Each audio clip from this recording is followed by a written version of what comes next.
Hi hello வணக்கம் மக்களே. இன்றைக்கி நம்ம சேனலில் மகாபாரதம் தலைப்பு தான் பார்க்க போகிறோம்.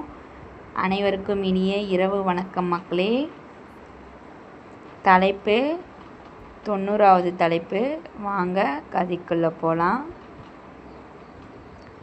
தலைப்பு சத்தியவதியின் நிபந்தனைகள்.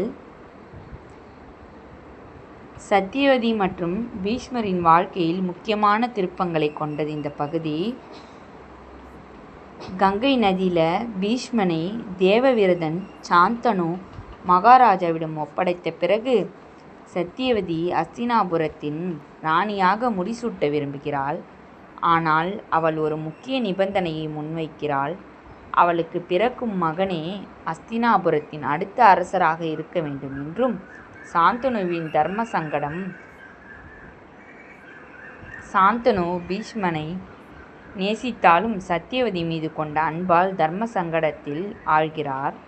பீஷ்மரின் சபதம் குறிப்பிடத்தக்க காட்சி. தந்தை சத்தியவதியை மணக்க வழிவகை செய்ய பீஷ்மர் அரியணையிலிருந்து விலக முடிவெடுக்கிறார். இது பீஷ்மர் தனது வாழ்நாள் முழுவதையும் தியாகம் செய்து பிரம்மச்சாரிய சபதம் எடுத்து சத்தியவதிக்கு வாக்குறுதி அளிக்கும் தருணம். முக்கிய பாத்திரங்கள்: சாந்தனு பீஷ்மரின் தந்தை மற்றும் அஸ்தினாபுர அரசன் ஆவார். சத்தியவதி சாந்தனுவின் இரண்டாவது மனைவி. பீஷ்மர் தேவவிரதன் சத்தியவதியின் நிபந்தனைகளை ஏற்று தன் உரிமையை தியாகம் செய்பவராகிறார். சாந்தனுவோட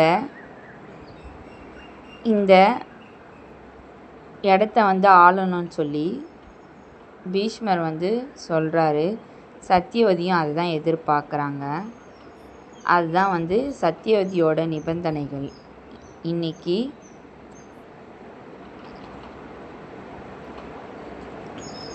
90வது தலைப்பு நிறைவடைஞ்சிருச்சு மக்களே. நம்ம இதை தொடர்ந்து நாளைக்கு 91வது தலைப்பு பார்க்கலாம். நம்மளோட சேனல் எல்லாம் லைக் பண்ணுங்கள், ஷேர் பண்ணுங்கள், சப்ஸ்கிரைப் பண்ணுங்கள், கூடவே ஃபாலோ பண்ணுங்கள், கமெண்ட்ஸ் பண்ணுங்கள் மக்களே. நன்றி வணக்கம் மக்களே. நாளை சந்திக்கலாம்.